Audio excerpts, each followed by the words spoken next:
Asia ఖండంలోనే అతిపెద్ద గిరిజన జాతర మేడారం జాతర అభివృద్ధి పనులు శరవేగంగా జరుగుతున్నాయి.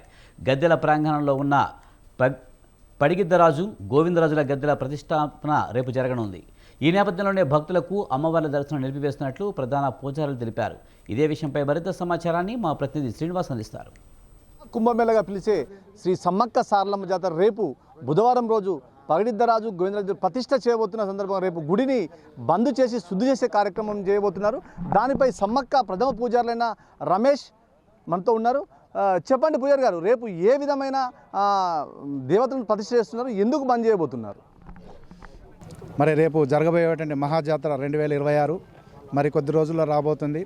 మరి భక్తుల దృష్ట్యా మరి 4 దేవతలు ఒకే వేలో ఉండే విధంగా రాష్ట్ర ప్రభుత్వం ఇటు పూజారులు అందరూ కలిసి ఒక నిర్ణయం తీసుకొని కొన్ని వందల కోట్లు కేటాయించడం జరిగింది. మరి అభివృద్ధిలో భాగంగానే ఈరోజు జరిగేటువంటి కార్యక్రమం పగిడిద్దరాజు, గోవిందరాజు 1 వేలో ఉన్నటువంటి ప్రోగ్రాం మనం చూస్తున్నాం. ఆ దేవతలను రేపు ఉదయం 9 గంటలకు విగ్రహ ప్రతిష్టాపన జరుగును కనుక భక్తులు రేపు ఒకరోజు ఆలయాన్ని మూసివేయడం జరిగింది. ఇది గమనించి మళ్ళీ తిరిగి గురువారం నాడు యథావిధిగా మొక్కులు అనేది సమర్పణ ఉంటుంది కనుక రేపు ఒక్కరోజు భక్తులు దూర ప్రాంతం నుండి వచ్చి ఇక్కడ ఇబ్బంది పడే పరిస్థితి ఉంది కనుక రేపు ఒక్కరోజు ఆలయాన్ని మూసివేయడం జరుగుతుంది. మా కార్యక్రమంలో భాగంగా రేపు ముఖ్యంగా జరగబోయేటువంటి మొదటి ఘట్టంగా పగిడిద్దరాజు, గోవిందరాజు విగ్రహ ప్రతిష్టాపన కార్యక్రమం ఉంది కనుక ఈ నిర్ణయం తీసుకోవడం జరిగింది. అదేవిధంగా ఇంకో ప్రథమ పూజారి బయక్కపేటకు సంబంధించిన రఘుపతి పూజారి గారు ఉన్నారు. వారితో మాట్లాడేందుకు ప్రయత్నం చేద్దాం. సమ్మక్క సారలమ్మ జాతర మేడారం 2026లో భాగంగా మరి తెలంగాణ ప్రభుత్వం ప్రతిష్టాత్మకంగా చేపడుతున్నటువంటి మరి మాస్టర్ ప్లాన్లో భాగంగా మరి గోవిందరాజులు, పగిడిద్దరాజులు గద్దెలను మరి వాటి యొక్క పాత స్థానాలను మార్చి మరి కొత్తగా, అంటే ఈ కొత్తగా అనే పదానికి వచ్చేసరికి మరి ఇక్కడ పూజారులు మరియు భక్తులు ఎదుర్కొంటున్న సమస్యను దృష్టిలో ఉంచుకొని మరి ఒకే సరళ రేఖలో ఉండే విధంగా, అంటే సమ్మక్క సారలమ్మ, గోవిందరాజులు, పగిడిద్దరాజులు గద్దెలు ఒకే సరళ రేఖ అనగానే మరి ఒకే సరళ రేఖలు అనేది దాని విషయంలో కూడా వచ్చేసరికి ఇప్పుడు అష్టాదశ శక్తిపీఠాలు, అంటే 18 శక్తిపీఠాలు భారతదేశంలో ఉన్నాయి.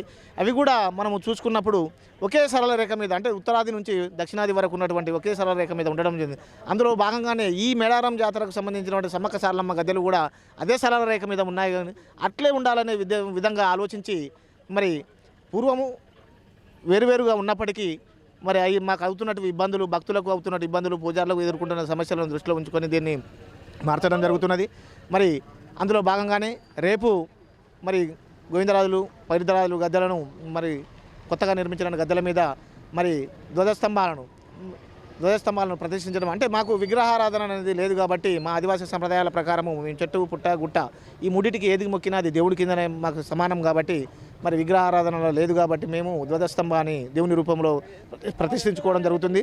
అందులో భాగంగా మరి కార్యక్రమాలు ఈరోజు రాత్రి జాగారాలు చేస్తూ మరి రేపు ఉదయం 9 గంటల లోపు కార్యక్రమాన్ని ధ్వజస్తంభాన్ని 2 గద్దెల మీద గోవిందరాజు, పగిడిద్దరాజు గద్దెలకు సంబంధించిన ధ్వజస్తంభాలను ప్రతిష్ఠించడం జరుగుతుంది. కాబట్టి మరి భక్తులకు దర్శనాలు ఇబ్బంది అయ్యేటువంటి అవకాశం ఉంది.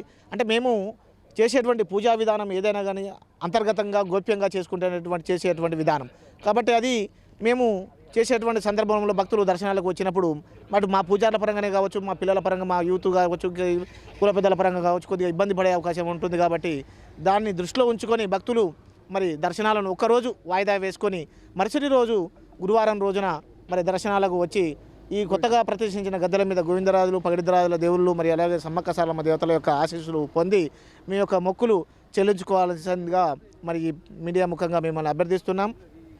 ఈరోజు రాత్రి, అంటే మనం ఏదైతే కొత్తగా ఒక గృహాన్ని నిర్మించుకున్నప్పుడు వాస్తు ప్రకారం ఏ విధంగానైతే చూసుకుంటూ మరి సత్యనారాయణ వ్రతం అని ఏ విధంగా చేస్తూ ఆ ఇంటికి కట్టుదిట్టమైన ఎలాంటి ఏర్పాట్లు చేసుకుంటామో మరి అదేవిధంగా మరి మా గద్దెలు కొత్తగా నిర్మించినటువంటి గద్దెల మీద కూడా మేము అలాంటి ఏర్పాట్లను చేసుకోవాల్సినటువంటి, ఎందుకంటే వేలాది మంది భక్తులు వచ్చేటువంటి సందర్భం లోపల అందులో మంచి ఉంటుంది, చెడు ఉంటుంది. కాబట్టి అలాంటి మంచి చెడులు అనేది వాటి వల్ల ఇబ్బంది పడకుండా అటు భక్తులు కానీ ఇటు మేము పూజారులుగా ఉండేందుకు గాను మరి కొన్ని కార్యక్రమాలు మా ఆదివాసీ సంప్రదాయాల ప్రకారం ఈ రాత్రి మాత్రం జరుపుకుంటూ తెల్లవారుజామున మా పెద్దలు నిర్ణయించినటువంటి ముహూర్తానికి మరి ధ్వజస్తంభాలను ప్రతిష్ఠించడం జరుగుతుంది. కాబట్టి మరి భక్తులు అర్థం చేసుకోవాలి.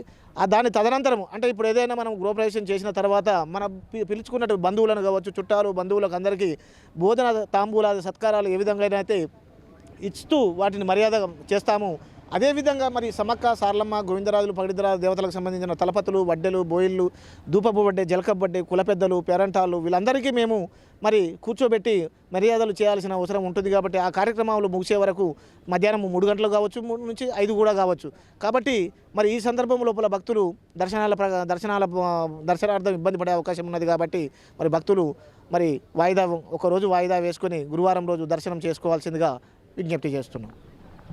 ఏదైతే మహాజాతరలో అభివృద్ధిలో భాగంగా గద్దెలను ఒకే చోట అన్ని సవరించడానికి ప్రభుత్వం అయితే నిశ్చయించింది. దానికి రేపు గోవిందరాజు పగిడిద్దరాజు ఇద్దరిని కూడా ప్రతిష్ఠించి వాళ్ళ ఏదైతే ఆచారాలు అంటే కోయ దేవతల వాళ్ళ కుల ఆచారాల ప్రకారం ప్రతిష్టం చేస్తాం కాబట్టి భక్తులకు చాలా ఇబ్బంది అవుతుంది. దాని అనుగుణంగా రేపు ఒక్కరోజు మీరు భక్తుల దర్శనం మేము రోజు బంద్ చేయడం జరుగుతుంది. కాబట్టి భక్తులు ఎవరు కూడా ఈ మేడారంకి వచ్చేసి ఇబ్బంది పడొద్దని చెప్పేసి అయితే పూజారులు చెప్పడం జరిగింది. కెమెరా పర్సన్ జలీల్తో శ్రీనివాస్, ములుగు జిల్లా.